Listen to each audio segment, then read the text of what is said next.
All right, guys, this is Kelly from Hills, Deals, and Wheels Mobile Home Investing Course. And guys, I do have my robe on.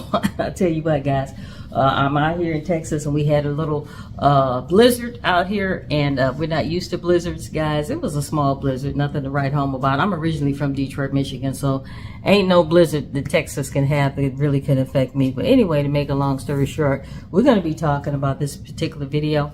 This young man in front of this flashy car, I don't know if he has another avenue of income, but based off of what he is saying, guys, we're going to talk about it. He says he owns 23 properties, and the reason why I like this particular video, because it sort of kind of mirrors me and my family. We own 21 properties. We own 19 mobile homes and 2 single family homes, so his situation sort of kind of mirrors us.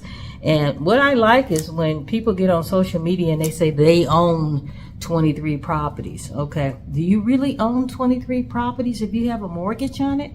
Somebody answer me that, please. No, you don't own it. You're attempting to own it. And so, guys, he goes on to say how he roughly was making like over $30-something thousand a month.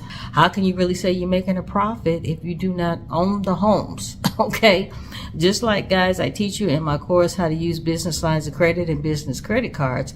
If we were to purchase a mobile home using business lines of credit and we have an outstanding dollar amount on that account, then guess what? No, we actually do own the home. We own the mobile home, but guys, we still have to pay that credit card off. In his situation, guys, he actually owns several mortgage companies for several properties, okay?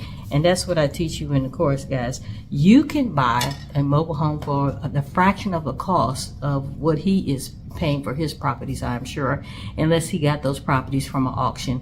And he doesn't really tell the whole story in this particular video. He just pretty much tells you how much he is making per month. And like I said, he originally goes to like the high 30s per month that he's making, and after he finishes with his story, guys, he goes down to about $12,000 per month that he's making for all 23 properties. Okay, and like I said, once again, guys, how can you really say that you're making a profit when you do not own the home?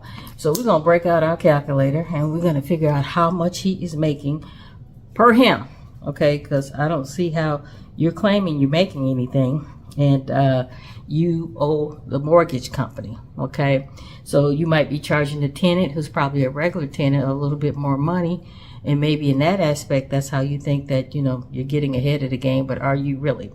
Okay, so he said he owned 23 properties and he's bringing home $12,000 a month. Like I said, it initially was 35.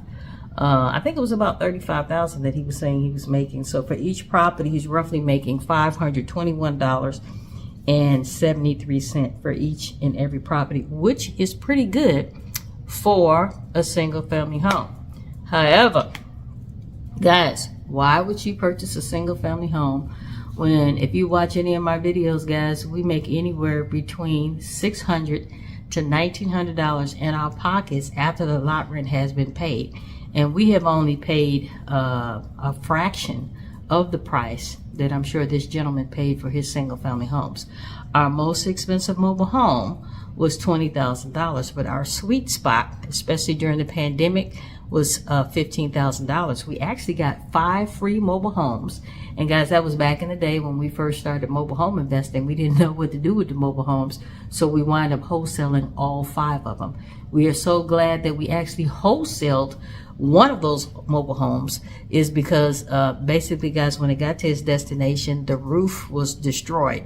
And if you listen to any of my videos, guys, the roof is probably one of the most expensive things on a mobile home. A single wide, depending upon where you're doing business, a single wide can cost you anywhere in the upwards of, let's just say, $3,500 to $5,000, depending upon where you're trying to do business. Now, I realize in some states it's going to cost you a little bit more money to get into this game. And I realize also there are some states that the mobile home parks do not allow for renting. And I have told you guys this time and time again that the main reason why we invest in a mobile home park is because that's where Section 8 is needed. Section 8 is needed in the inner city. It's not needed in the boonies where you're trying to buy land. And if you do find a plot of land in the inner city where you can put a mobile home on. Remember, not all land is zoned for mobile homes. And if it is zoned for a mobile home, guys, you got to be very, very careful, because sometimes they want a double wide, okay? And if they don't want a double wide, guys, they will give you the dimensions of the mobile home that you can put on that particular land. So that narrows down where you could put your mobile home. So you got to be very, very careful with that. With land comes a lot of responsibilities, okay? Because when you get land, guys, all of a sudden it is no longer personal property like a mobile home inside of a mobile home park is. It becomes real estate. That is the problem with getting land. And then so when it turns into real estate, because you got a D-title, because it no longer has a title similar to a car, it becomes real estate. So now you're going to be paying taxes for that property, just like somebody would down the street that has a single family home. So there's some pros and cons to having land versus not having land. And another thing, guys, you have to really think about it. If you happen to get a plot of land in the inner city where Section 8 is needed, guess what's going to happen? Do you think that tenant is really going to be mowing the grass? The tenants barely want to mow the grass here in the mobile home parks, okay? And so I teach you guys that building relationships with the mobile home park manager is very key if you're going to be successful in this business. Building relationships with the park manager and the park owner is very, very key if you're going to be successful. I just want to be truthful with you guys, and I know you heard it before, but we got most of our mobile homes during the pandemic. At first, we start using our own money, and we realized that was the wrong thing to do, and we start using other people's money. And so we start using business lines of credit and business credit cards in order to purchase these particular mobile homes. By us building a relationship with the park managers, guys, they would come to us first, because they know they didn't have to sit around and wait for a loan. They didn't have to sit around and do a whole bunch of negotiations with us. They knew we had the money. How we got the money, they don't know anything about that. They didn't know that we used business lines of credit or business credit cards, but they knew that we were reliable investors. And that's what I teach you in the course. Another thing I teach you in the course is not to quit your job. Do not be sitting around here quitting your job. Don't sit around here and buy you a couple of mobile homes and then you run out and buy that fancy car, and now all those profits that you're getting from the mobile homes are going to those fancy cars. I don't teach you that, guys. I don't teach you that whatsoever. Right now, guys, the mobile home business slows up in the winter months. I'm just going to be very, very truthful with you. Fortunately, we happened to sell one of our mobile homes within microseconds of us putting a for sale sign up in that property. And yet another reason why we like mobile home investing. Let's just say hypothetically you purchase a mobile home inside of a mobile home park, okay? You don't like your next door neighbor. Your next door neighbor don't like you. You don't like the park manager. The park manager doesn't like you. You don't like the park owner. Park owner doesn't like you. You don't like the fact that you're not getting the tenants that you thought you were going to get inside of that particular mobile home park. Guess what we can do, guys? We can move our mobile homes. You can't do that with a single family home. I don't even know, like 23 or 24 rental properties in total. The reason why that fluctuates is because some of them are not making money right now because they're undergoing like rehab and preparation to make money. But I have roughly 23 rental units, right? But I have on average about $1,500 a month in rental income for each of my properties. So you multiply that out, that's 23 properties times $1,500 a month. My gross income from my rental properties as a landlord is around $34,500 per month in rental income. Now, that's what they call the gross. So that's basically the total amount of money that the properties bring in every month. But what people have to remember as a landlord, you actually have to pay expenses every month that come out of that gross income. So every month people pay rent, but I have to pay taxes, property taxes. I have to pay insurance on all of the properties. And in some cases, I have to pay a mortgage on some of the properties. So you have to subtract those expenses from that $34,000 or $34,500 to get what's called the net which is what you actually bring home after your regular expenses. Then you have some of your periodic expenses, which could be things like water tank or water heater goes out, or air conditioning unit goes out, or something happens. So you can't just spend all your money every month thinking that it's all good, right? You actually have to save up money to take care of a rainy day, take care of fixing some problem that might come up related to those rental properties. So what is my actual take home pay after like the mortgage, property tax, and insurance on that $34,500? Well, it's roughly around, you guys are probably gonna think this is a whole lot less, but it's roughly around $12,500 per month net from that rental income, that gross rental income. But even out of that $12,500, remember, you have expenses. Before I go, guys, let's talk about wholesaling. Okay, those of you who are not quite getting the concept of wholesaling, this is probably the easiest way that you can get into the mobile home business, guys, and you can quickly build up some savings in order that you purchase a mobile home. So I'm just going to go over it quickly, briefly. It's only a couple of pieces of paper that you need. We're not going to go over the actual documents that you're going to need, but we're going to go over the concept. Let's just say you're driving to park one day. It's Sunday, and you're driving to park, and you find a mobile home with a for sale by owner sign in the window. So what you're going to do, guys, you're going to knock on the door. You're going to talk to the seller. You're going to tell the seller, hey, I would love to help you sell this particular mobile home. The seller is going to want $20,000 for that particular mobile home, hypothetically, okay?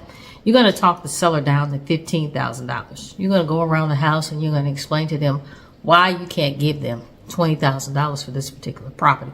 You're going to bring up certain things like the mobile home is older, there's not enough bedrooms in this particular mobile home. You're not going to get $20,000, but if you sign this contract, I can get you $15,000. That's what you're going to say to the seller. You're going to get the seller under contract, and then you're going to leave that mobile home and you're going to start advertising that particular property. When you advertise that property, guys, you're not going to advertise it for $15,000, because if you do that, you're not going to make any money, right? Because remember, the seller originally wanted $20,000. You talked them down to $15,000. If you turn around and advertise it for $15,000, guys, you're not going to get anything but a pat on the back, right? So you're going to advertise that mobile home for $20,000, right? You're going to find an end buyer. The end buyer is going to say, hey, I'm interested in that particular mobile home. When can I come see it? Hey, come see it this week. The end buyer comes and sees it. You get that end buyer under contract, and they agree to buy that mobile home for $20,000. So you're going to say, hey, Kelly, why would an end buyer spend $20,000 on the mobile home when the seller was only wanting $15,000? The big thing is, guys, the big difference is that the end buyer did not know the seller, and the seller did not know the end buyer, but both of them knew you. And due to the fact they knew you, guys, you get to keep that additional $5,000 in your pocket, okay? And guys, you should be very transparent with the seller and the buyer and let them know you're not doing this for free, okay? You're not the mobile home fairy walking around here connecting a seller with a buyer for free, okay? And that's the reason why you're able to keep the $5,000. And I teach you this, guys. I didn't tell you the whole thing about how you exactly wholesale, but that's pretty much it in a nutshell. You get $5,000 in your pocket very quickly. And another reason why you can do this quickly, guys, is because there's not a lot of people doing this, because mobile home investing, guys, is not a saturated market like the real estate market is, like the single family home real estate market is, okay? So mobile home investing is a form of real estate. However, it's not saturated like the single family home. And that's how a lot of people are successful wholesaling mobile homes. All right, so we have a comment here from the only Daza. I think I said that correctly. The only Daza. So pretty much the only Daza here on YouTube says, I wonder how long it takes for Section 8 to approve me as a landlord, because those payments are always being paid. Guys, it's very quick. It's very quick. Once you get your property, whether it's a single family home or a mobile home, guys, matter of fact, you can take yourself down to the Section 8 office and they will give you a printout of what they expect to see in your property, as far as what types of locks that you need to have on your property, whether it's a mobile home or a single family home, smoke detectors. What they're really looking for, they're looking for safety. They're looking for to make sure things work in the mobile home or in the single family home. The stove gets hot, the refrigerator gets cold, the hot water heater is working. If you have a dishwasher, the dishwasher is working. If you're providing a washer and dryer, that is working. The doors open, the windows open. It stays cool in the mobile home when it's supposed to stay cool. It stays warm in the mobile home when the mobile home stays warm. And then was supposed to be warm. And guys, they just look for safety things. Is the carpet tacked down the way it's supposed to be? Things of that nature. The second, the microsecond that and guys, this goes from state to state, city to city, county to county. So you have to consult with their Section 8 department wherever you're at. But here in the state of Texas, and I'm sure it's the same in every state, the microsecond you pass that inspection, your tenant is allowed to move in, and you become a landlord at that point. We have had a lot of tenants waiting in the driveway with their stuff all packed up, waiting to move in our mobile homes, waiting to pass the inspection. The thing is, if you do not pass the inspection, guys, you're given a couple of chances to pass. However, you're not going to start getting paid until after you pass that inspection. So it's up to you whether or not you're going to let that tenant that's waiting in the driveway with all their stuff packed up looking like the Beverly Hillbillies. You have to make sure, hey, if I'm able to pass this inspection, if it's something very small, if they want you to change a lock on the door, if they want you to get a smoke detector or whatever the case may be, you got to make sure that you're going to be able to pass that inspection. Because if you allow them to move in, guys, which you should, if it's something very small, you're not going to start getting paid until after you pass that inspection. And what happens is Section 8 will set you another date when they can come out. Sometimes they don't even come out. Sometimes they say, take a picture of it. Take a picture that you changed the locks.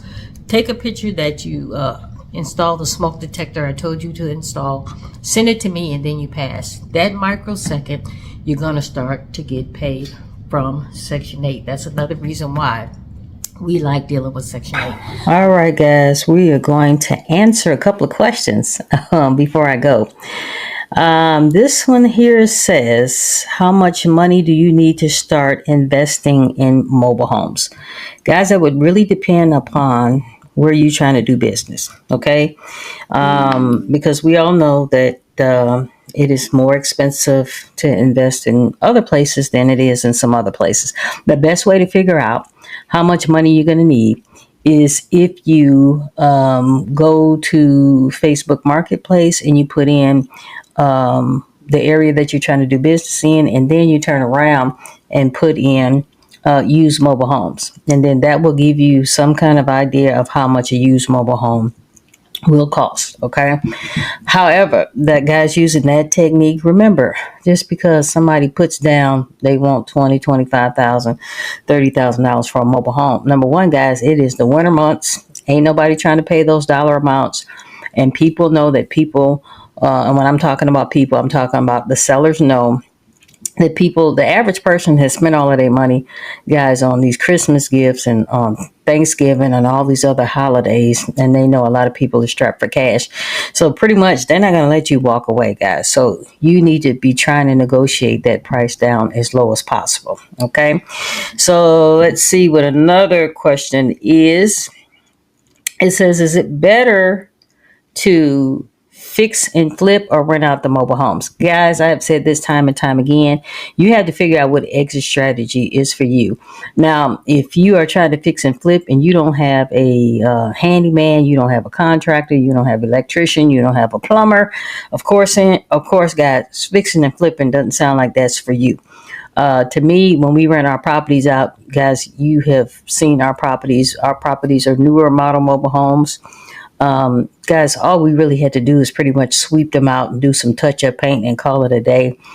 Back in the day, we have fixed and flip a couple of homes, but guys, that is not our thing to do. But you have to figure out what your exit strategy is going to be. We are not very handy. Everything that we've learned about repairing a mobile home, we learned that through not only YouTube University, but guys, we have been blessed to have some good handymen and some good contractors who do not mind showing us stuff. And that's how we went about doing it. So fixing and flipping, that's not for us, guys. However, we have done it a time or two, but renting is our go-to thing to do. If anybody was to ask me what's better for us, it's going to be renting. Okay. Of course, if you're a contractor, of course, if your skills are better than ours as far as repairing stuff, guys, then fixing and flipping might be the thing for you to do. Okay. This next one says, how do you find mobile homes for sale for a good price? Okay, like I just told you guys, you can go on Facebook Marketplace. That's probably the best way on how to, and I shouldn't say best way, that's one way to find out, good priced mobile homes. Like I said, guys, people over exaggerate the price of a lot of stuff. So I would not be paying that dollar amount. When I would confront the seller, I would let them know this is too high. I'm not going to be able to do it. But the best place to get a real deal, guys, is to build a relationship with the mobile home park owner and the mobile home park manager. And guys, those are the people who are going to constantly give you deals, constantly willing to work with you, because guys, they know that their revenue is being affected if this home that they're trying to sell to you is just sitting there, okay, on the lot, not doing anything. Okay, so they are willing to work with you guys. They don't want to sit there and have that mobile home vacant for months and months and months on end. Okay, so let me see this next question. It says, how do I go about financing a mobile home? So when you're talking about financing a mobile home, I'm pretty sure you're talking about financing a used mobile home. And guys, sometimes that is a uphill battle. And if you really think about it, let's just say the mobile home costs $20,000, $30,000. Okay. If you really think about it, if you tell a seller, I have to go and get a loan, guys, that home is probably going to be gone. A lot of these deals that we do, guys, are cash deals. That's the main reason why I teach how to do business lines of credit and business credit cards. And, these homes are going to be gone. Nobody has time for you to run out and try to get a loan. Guys, 9 times out, unless you put some serious earnest money down, nobody has time for that. Okay, the mobile home business, guys, is shaking and movers there. Okay, that mobile home is going to be gone. That's why I'm saying, if you don't have money right now, the best thing to probably do right now to get your finances up so you can be in the game with everybody else who are buying and holding mobile homes is to wholesale a mobile home. That would probably be the best thing to do. Okay. The next question is, what is the biggest mistake you ever made in the mobile home since you've been in the mobile home business? Okay. So the biggest mistake I've ever made, guys, we found out about a mobile home park that was selling a lot of mobile homes. And the last home that they had was like borderline a tiny home. It's the smallest home that we have. I believe it's just under 700 square feet. It is a 2-bedroom, 1-bath. And normally we don't invest in those types of homes, guys, because the main reason why we don't invest in those type of homes, because our homes are pretty much, our tenants are like families of 7. Here in Texas, everything is big. Okay, we like to have a lot of kids here in the state of Texas. And so when the home was presented to us, we were like, oh no, we're not interested. It is just too small. And they wanted $25,000 for that particular mobile home. It was a 2018. Barely anything had to be done to that particular mobile home. And we were like, no, we're not interested in that mobile home. And especially not at that dollar amount. And so I was sitting there running my mouth, which I teach my students, be quiet, because the seller, who happened to be the park manager, they're gonna tell you, whether or not they're motivated to sell this home or not. So make a long story short, she was like, okay, Kelly, well, if not 25, then how much? And then I blurted out 10,000. She threw the keys at me, guys, and say, see you on Monday so we can close this deal. Okay. And I think it was like Thursday. Okay. And my brother was like, man, Kelly, I was about to say $8,000. If I would have kept my mouth shut and let my brother talk, guys, we could have got that home for $8,000. But that mobile home has since been paid for. We had 3 tenants in there. We had some tenants in there. Oh my God. We love them to death. They paid on time. They, had pride in the home. always doing the grass. Called us if there was any issues. Like I said, guys, that was a 2018 mobile home, so there was barely any issues with that particular mobile home. We loved them to death. However, they had to relocate. So due to the fact they had to relocate, they even called us and asked us, hey, do you have any mobile homes where we're relocating to? They had to relocate because of their jobs. And guys, we love them to death, but they had to leave. But their mobile home has paid for itself. And every time it is vacant, the main reason why it was vacant one time is because this young lady, she just could not afford it. She could not afford it, guys. It was a struggle every month to pay. And so we was like, you know what, you might as well just leave because, every month there's an issue. Every month you're begging us not to give you a late fee and all this kind of stuff, guys. So finally, she wound up leaving and she left the house a mess. And not any damages, guys, not any physical damages, but just junk everywhere. She left in a rush. And we told her you have to be out before the end of the month, because if it rolls over into the next month, guys, you're gonna owe us some rent, But anyway, keep your mouth shut. Listen to the seller, even if the seller is the mobile home park manager. Listen to the seller because they're gonna tell you how motivated they are to sell that particular mobile home. So I tell people this all the time: keep your mouth shut. Okay.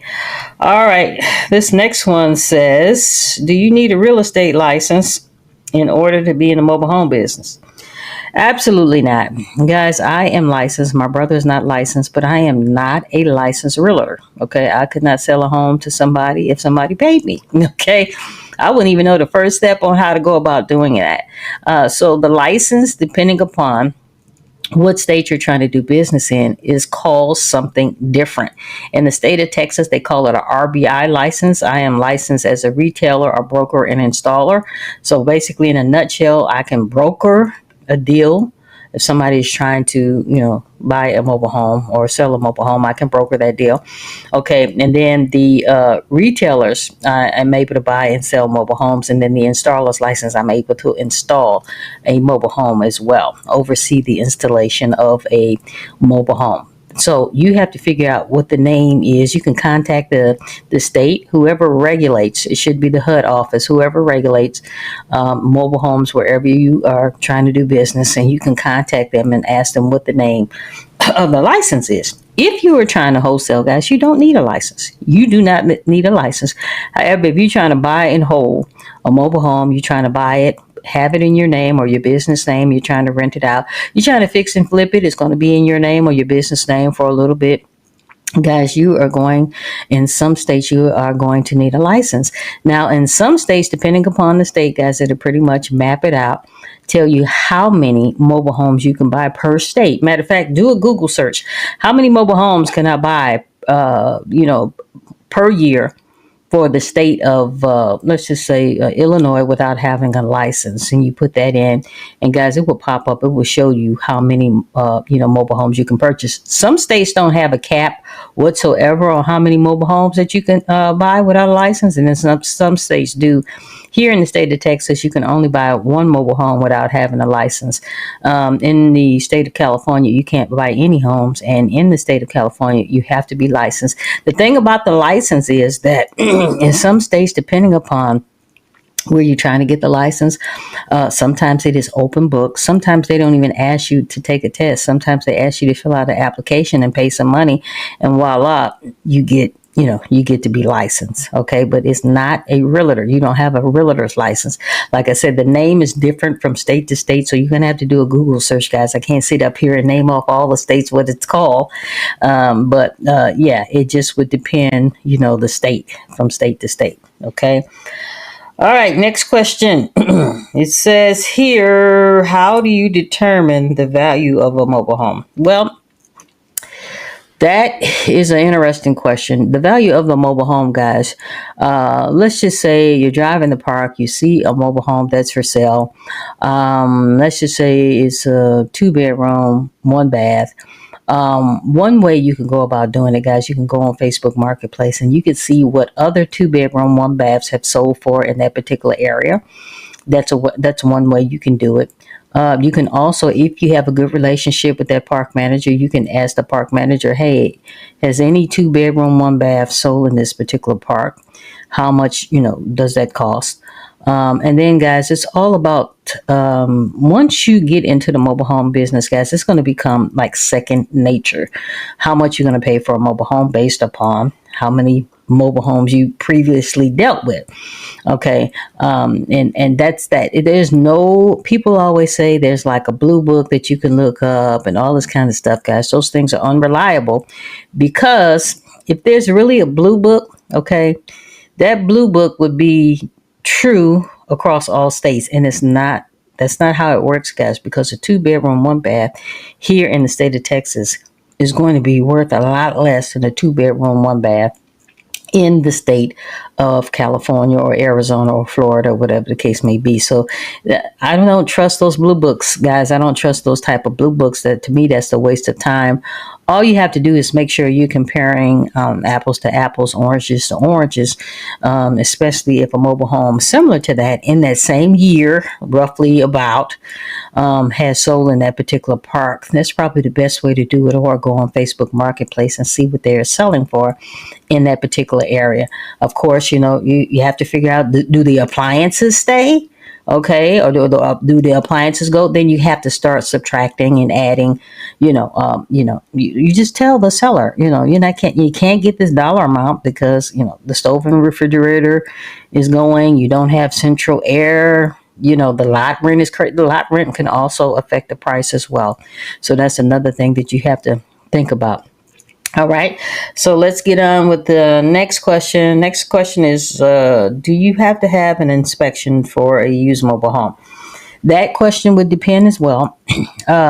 The person buying the mobile home, they can request an inspection. They can request the state to come out. But normally, guys, we don't have our properties inspected. We don't have where the end buyer is asking us to have the mobile home inspected. If they want it inspected, guys, that's going to be a cost that's going to trickle down on the end buyer. It's not going to trickle down on us. Now, if you have a mobile home that was moved from one location to the next location, guys, it's going to be inspected. It's going to be inspected by the city that you move that mobile home into. And it's only going to be inspected after the water and electricity has been hooked up. You cannot put the skirting on that particular mobile home until after that home has passed the inspection, as far as the electricity, as far as the plumbing. You're possibly going to need a mechanical engineer. There's a lot of pieces to the puzzle, guys, when you're talking about moving a mobile home. That's why I highly recommend that you do not move a mobile home the first time out of the gate, okay, if you're new. Okay, and also in the description, guys, is a free PDF concerning how you go about moving a mobile home. So that would help you out a lot as well, okay? All right. So this question here, it says, are mobile homes a good investment for passive income? All right. A mobile home, guys, is only going to be passive income unless you sell or finance it out. Okay. Or you fix and flip it and get cash. Okay. Other than that, it's not going to be passive. And can you really say it's passive if you're fixing and flipping? No, because you got to get in there. You got to do the legwork. You got to fix stuff up. So, a mobile home is only passive income is if you're seller financing the properties out. We don't choose to seller finance our properties out because mobile homes have a life expectancy of anywhere between 55 to 60 years. So if we're seller financing our properties out, guys, then we're not getting the full life of that particular mobile home. Let's just say we buy a mobile home and it's only 10 years old, and I'm telling you, the average mobile home, depending upon when it's built, has a life expectancy of 55 to 60 years. So the mobile home is only 10 years old. So you're like throwing away all those years of possible rent, okay, over how many? 50 years of possible rent because you want to sell or finance it out because you don't want to be the landlord, okay? That might be your strategy. Man, I'm not knocking your strategy. I'm telling you that strategy does not work for me, okay? Will I be here alive with a pulse, kicking and screaming 50 years from now? Really can't say, guys. I'm up there in age. I really can't say. But while I am here, guys, I would like to get as many payments as I can. Okay, so no, we are not down for seller financing our properties out, and I would probably say that is the only avenue when you are talking about passive income. Of course, if you want to virtually, try to buy and sell mobile homes, guys, that's not passive either. You have to be on the computer. You have to do something actively. So yes, I would agree that seller financing is probably the only avenue when we're talking about passive income. But guys, you're going to create a note for somebody, what, 17 years, maybe 15 years. Okay. And then after they finish paying for that mobile home, they own the mobile home. Okay. And where you could have got, 50 years worth of payments. Okay. Maybe you're not going to live to see all of the payments, or you could, possibly give it to your children or whatever the case may be. But, we're not down with giving our mobile homes away. And that's how I see sometimes when it comes to seller financing. Now, when our properties get old, we will seller finance them out if it starts causing us any problems. But guys, that is not our exit strategy. And like I've said this time and time again, you have to figure out what your exit strategy is. You got to figure out what's best for you. I can't tell you. You have to figure out what works for you. Okay, that's what you're going to have to figure out. Okay. All right. This one says, how do you go about handling lease agreements with the park? Okay. That's a good one too. And that's going to be our final question. So guys, when you are dealing with the park, okay, you own a mobile home, your name is going to stay on that mobile home as the owner. Okay. Whether you have a Section 8 tenant or a regular tenant, guys, their name is not going to go on crap when it comes to that mobile home. Now, it might go on the electricity bill. It might go on the utilities. It might go on that. But what happens is, guys, when you own a mobile home inside of a park and you renting it out, your name stays on there as the owner. That tenant's name doesn't go on anything. Matter of fact, the park manager don't want to fool with your tenant. Don't want your tenant over there knocking on their door, asking questions. Nothing. They will tell our tenants, go ask Kelly and Joe. Pretty much, don't come over here. Okay. And that's the way it is. Your name stays on that property because you're the owner of the property. And that's why it's so important, guys, that your tenant follows the rules. If they don't follow the rules of the park, guys, that's a reflection on you. Okay, that's a reflection on you. And we are strong believers. If you do not follow the rules of the park and you're a tenant of ours, guys, we will ask you to leave. And the main reason why we'll ask you to leave, I've told you guys, you have to build a relationship, a rapport with not only the park manager, but with the park owner on occasion. Sometimes you will meet the park owner, and they will give you deals. Guys, we have gotten at least 10 deals from one of our park managers, each and every home valued at over $40,000. And none of those mobile homes we paid more than $15,000 to $16,000 for. Okay. So do you think I'm going to let a tenant jeopardize that relationship? No, ma'am. No, sir. Not about to do it. Okay. So if you're my tenant and you are constantly causing problems within the mobile home park, you're running your mouth, you're not following the rules, you're arguing over trash can, you're arguing over silly stuff. Guys, I haven't been in high school in years. I don't have time for the games. I make sure in their lease agreement it says that you have to follow the rules of the park. You're parking where you're not supposed to be parking. You're all up on the grass. You're loud music all time of night. Your kids are running up and down the street, causing problems within the park. You're going to be asked to leave, okay? And I'm talking about right now. You're going to be asked to leave because you're not about to jeopardize my relationship I have with the park manager, okay? Guys, you run your business the way you want to run your business, but I'll be doggone if I let a tenant, Section 8 or not, guaranteed money or not, jeopardize the relationship that I have with my park manager, especially one has given me that many deals valued at over $40,000 a piece for 10 mobile homes. $40,000 a piece for 10 mobile homes, and we paid $15,000 a piece for them. Okay, where she went to bat for us with the owner and said, hey, can you bring the price down? Because Kelly and Joe, their sweet spot is about $15,000, maybe $20,000.